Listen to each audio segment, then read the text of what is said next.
Hi there, it's June the 3rd, and today we're beginning a new book in the Greek scriptures, and we're in the book of Acts. And Acts is written by the writer of the Gospel of Luke, Luke the physician. And this is really volume 2 of his writing. Now, in our Bible, we have Luke and Acts separated by John, but really they can be considered as a continuation, as one book together, divided into 2 volumes. So Luke begins this part of the scriptures with echoes of how he began his gospel. In his gospel, he addressed Theophilus, and Theophilus means friend of God. So it could be a person called Theophilus, or it could mean just anyone who happens to love God as a friend.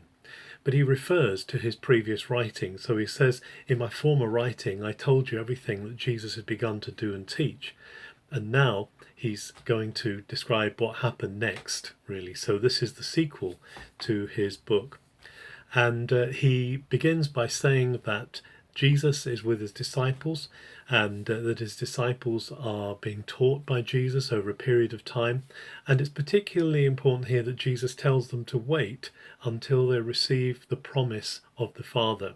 And he repeats that statement by John the Baptist, saying that while John the Baptist baptized with water, they are going to be filled, they're going to be baptized with the Holy Spirit. Remember, that word baptize means to plunge or to immerse. It's not just sprinkle, it's not a little filling, it's a complete immersion into the atmosphere, into the dimension of who God is. And Luke says that they've been told by Jesus to wait for that to happen.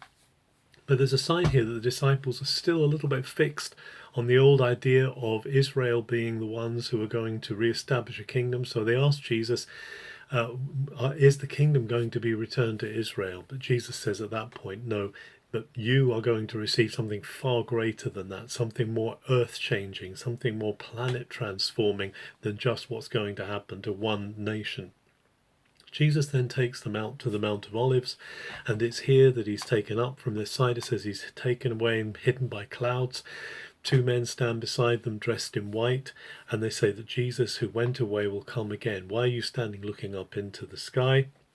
So the disciples now go back to Jerusalem. They go back to the upper room, and there they wait. And they're waiting.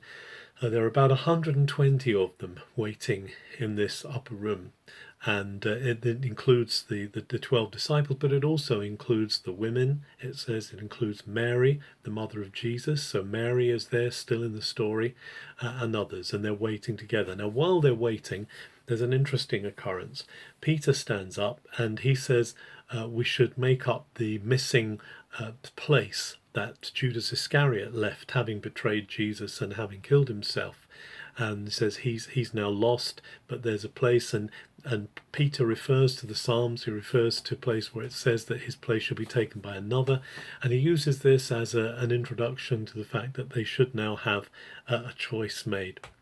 And so they choose between 2, Justus and Matthias, and Matthias is chosen. Now, what's interesting here is he's chosen by lot.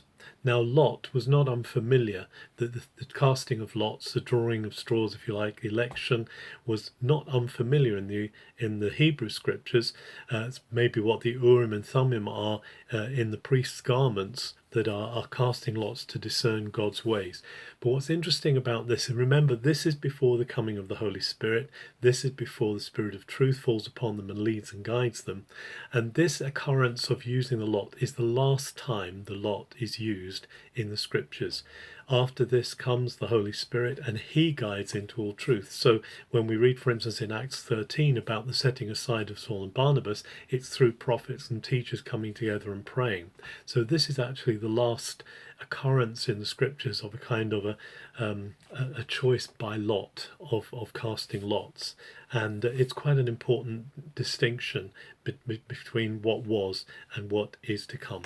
So the scene is set for the Holy Spirit to come, and at this time, remember, at this time, from the time of Jesus' death up until this time of Pentecost, or the Jewish feast of Shavuot, there is this 49-day countdown. So it's a period of 7 weeks, which is why the Feast of Pentecost is called in Hebrew Shavuot, the Feast of Weeks, because there's a period of 7 weeks which is going by. And so in this time of waiting, there is an anticipation, because it is the part of the story of Israel that is taking them out of out of the captivity in Egypt, bringing them through the Red Sea into the desert, meeting with God at Sinai, and that is what is leading up to on the day of Pentecost, which is to come, the day of Shavuot, which happens on that 50th day.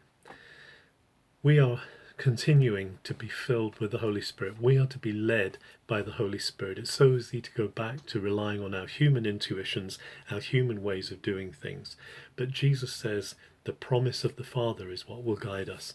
And so let us again and again be looking for that immersion, that complete plunging into the dimension of God, which is the river of God, the Holy Spirit. Have a very good June the 3rd.